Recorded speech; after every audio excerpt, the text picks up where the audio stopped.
Hello, my name is Amanda Hope Haley, and I am the red-haired archaeologist.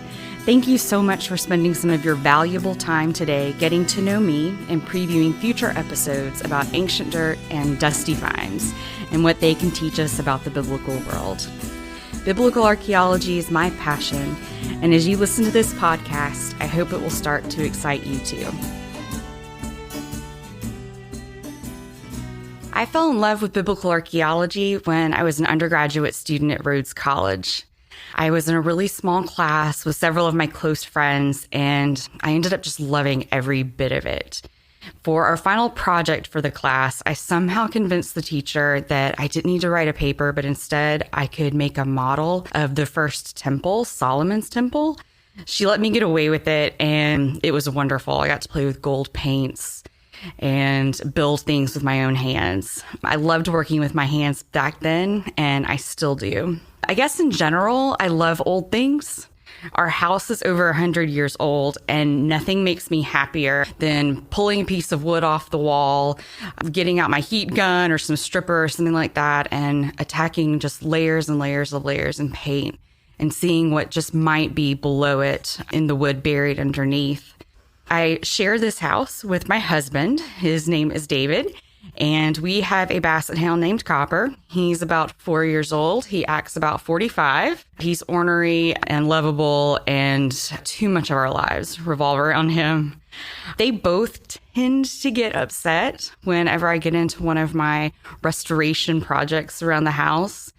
Copper's used to me being at home. I write books most of the time. And so he's used to just snuggling with me wherever I am. And when I'm doing something with a chemical stripper, I obviously can't have him in the room because they don't make air filters for dogs the way that they do for humans. So he tends to stand on the other side of whatever barricade I've put up and whine at me. And when my husband comes home, he sometimes does the same because it seems every project I start, whether it's in the house or writing a book, no matter what it is, it takes twice as long as I think it's going to and costs at least twice as much money. So neither of them are really happy with my active pastime. But this year, I'm going to be taking that love of all things buried and returning to Israel. It's been 15 years since I have been there, and this time around, I'm going to a new dig site called Tel Shimron. It's in Israel, the northern part of Israel, and it's about halfway between Haifa and the Sea of Galilee, which maybe those are areas that are more known to you. I'm excited about doing this for a lot of reasons. Mostly because I will be there with a ton of my old friends and colleagues from my grad school days. Back in 2005, I graduated from Harvard with a Master of Theological Studies in Hebrew Scripture and Interpretation. That's a huge mouthful, which basically means I became a biblical archaeologist. I absolutely loved my time at Harvard, and when I think back on it, the entire experience revolves around the time that I spent digging in Ashkelon. It was a city owned by the Philistines. It is also a modern city, a pretty bustling city. It is beautiful. It is on the Mediterranean. The water is a color of blue I've never seen anywhere before in my life. There are great cool breezes that come off of it. And before I went there, when I thought of Israel, I always thought of just dry, dusty dunes, basically. And that is not Ashkelon. It is just a gorgeous coastal city. It lies about 10 kilometers north of Gaza, the Gaza Strip. So it's a pretty active place when it comes to the Israeli military. When we would be there digging during the day, about the same time every day, maybe just before noon, the Israeli army would get out and they would be doing their maneuvers, practicing, that sort of thing. And they would send their airplanes out over the Mediterranean and break the sound barrier. And it created the biggest boom that you've ever heard. So I remember being in Gaza or being so close to Gaza and hearing that noise the first few times, you just panic. You don't know what's happening. But we got used to it eventually. And there was nothing wrong, nothing to worry about. It is just a beautiful place, and I encourage you to go. While I was there digging, we worked for about 6 weeks there, and there was one other classmate who was there with me from Harvard.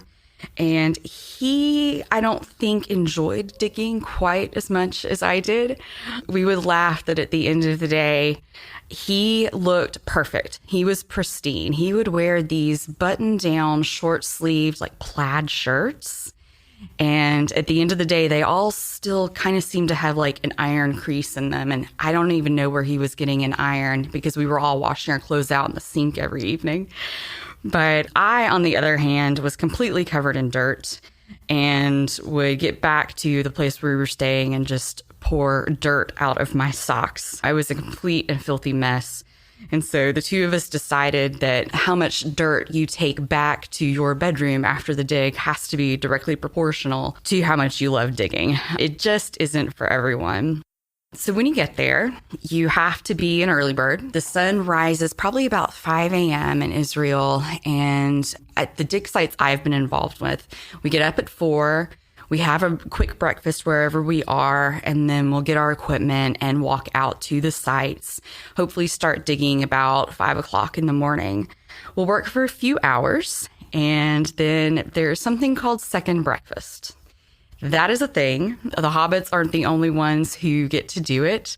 We would sit down under a tree, find some shelter, shade somewhere, and eat just fresh local produce, some boiled eggs, that kind of thing. Rest for a few minutes, get rehydrated before we went out. But second breakfast was always the highlight of the morning. Then in the afternoons, maybe around 12 or 1 o'clock, when it was really starting to get to the heat of the day, we would take a literal siesta. We'd go back, we'd shower, we'd nap or rest or do whatever we wanted to do for a few hours until the heat of the day was over. That always reminds me of Genesis, when Abraham and Sarah are visited by the messenger and he's coming to tell Abraham that Sarah's going to have a son. It talks about how Sarah is in the tent and Abraham is out somewhere under a tree taking a rest.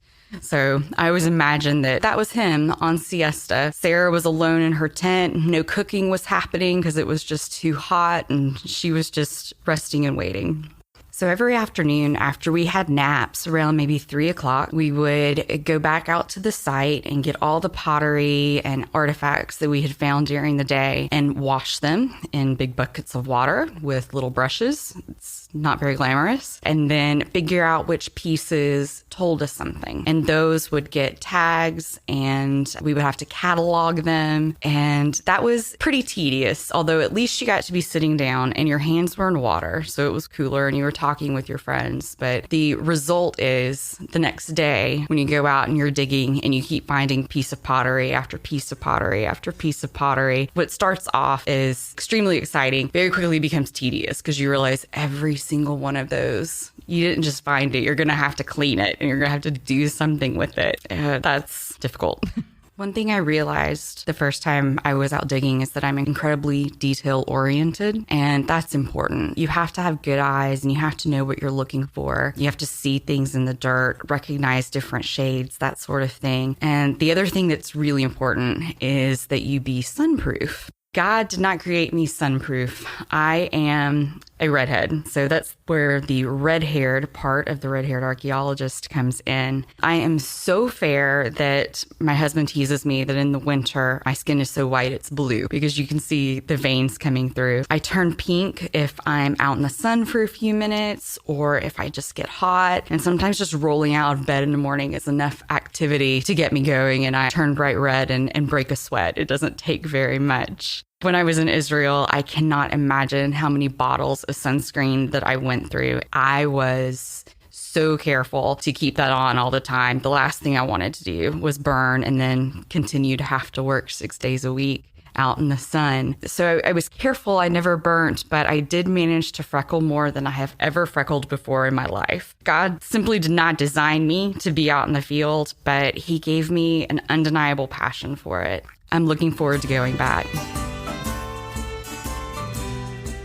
After I graduated from Harvard in 2005, David and I were completely broke. That was before the economic bubble burst and everything was insanely expensive. So we ran back to Tennessee, which is where we both are from, with the intention of me just taking off 1 year before I went back for my PhD. We both thought that I was going to become a professor, but if anyone ever tells you while you're in school, don't stop, because if you stop, you'll never go back. In my case, they were absolutely right.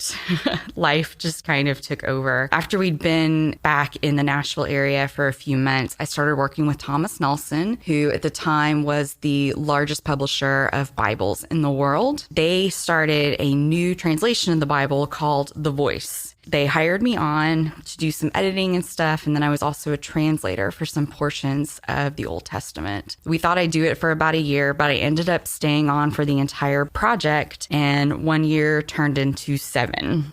Also during those years, David and I tried to start a family. We suffered several miscarriages, and I wrote my first book, which is called Barren Among the Fruitful, for Thomas Nelson. As we were experiencing everything, I was working with this team on the Voice Bible. I fell in love with them. They were so wonderful and so supportive, and they actually asked me to write that book. It was very healing for me. I hope that it's helped other women who've been through the same thing. Not only was I writing my own book at the time, but I was also editing other people's, and I did some ghostwriting for some popular Christian authors. I never intended to write books. That wasn't the plan, but that's where I've ended up, and I absolutely love it.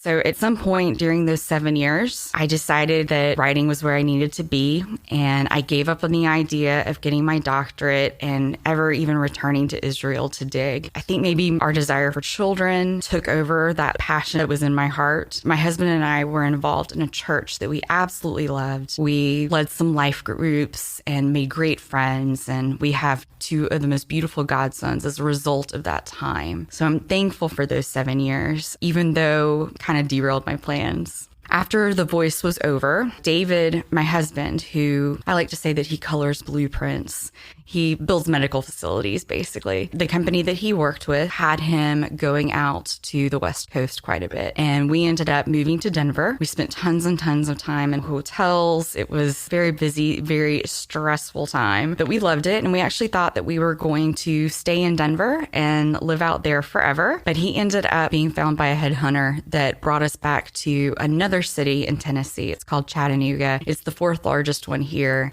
It wasn't long after David and I came back to Tennessee, and we were living in this 100-year-old house with all of its problems that I absolutely loved to fix, that I woke up and I had an email from someone at Harvest House Publishers. They're a Christian publisher out in Eugene, Oregon, and to date, they are some of my favorite people on the planet. The woman who emailed me, her name is Kathleen, and today she is my editor. She had somehow discovered me and had written to ask if I had ever intended to do a follow-up book to Barren Among the Fruitful. And I actually had. The book was going to be about how to read the Bible in context. In a way, the idea was the culmination of everything that I've ever studied and everything that I love about Scripture. So I pitched her that book, and actually a couple of weeks later, I had a new book contract, and I'm so thankful to be working with this amazing team. Come October 15th of 2019, Mary Magdalene Never Wore Blue Eyeshadow will be coming out. Its subtitle is How to Trust the Bible When Truth and Tradition Collide. I'm really excited about it. And there's one chapter in this book that's basically devoted to archaeology and what we can learn from what's in the dirt to inform the way that we understand Scripture. So doing that chapter, which I loved so much, it reminded me of just how much I missed archaeology.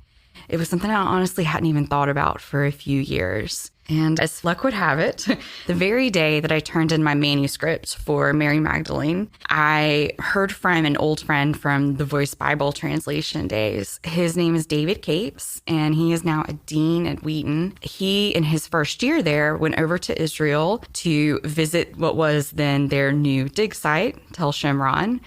And somehow in his conversation with the gentleman in charge of that, my name came up. And he says that he remembered me saying 15 years ago that I hoped one day I would be able to go back to Israel. He mentioned this to him, and the three of us got together. And as it turns out, I'm going to be going back to Tel Shimron. What I didn't know until after I had signed up is that basically everyone who was on staff at Tel Shimron, they were on staff at Ashkelon when I was there 15 years ago. So this is really exciting. I'm going to be over there for about 3 weeks. I'm going to be there with my old friends and my old colleagues, and I'm hoping we all get to reconnect and have a great time. So for 3 weeks, I'm going to be in the dirt. Then after that, my publisher has agreed to let me tour Israel for about 2 weeks.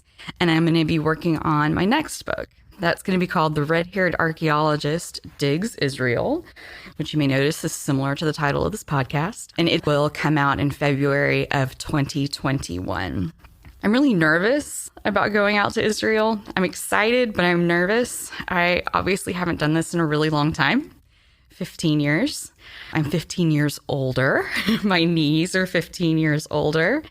And back when I was in graduate school, David and I lived on top of a big hill, and I was carrying literally 50 pounds of books every single day up and down that hill, going between home and school and work. So I was much better physically equipped than I probably am this time around. But I'm just going to do my best, and I'm doing my best now to get healthy and get ready for what I know is ahead. Another one of the ways that I'm getting ready to head over to Israel is by making this podcast. I want to take some time to reflect on the sites and stories in the Bible that I love and that I have missed over the last few years, and I want to share them with you.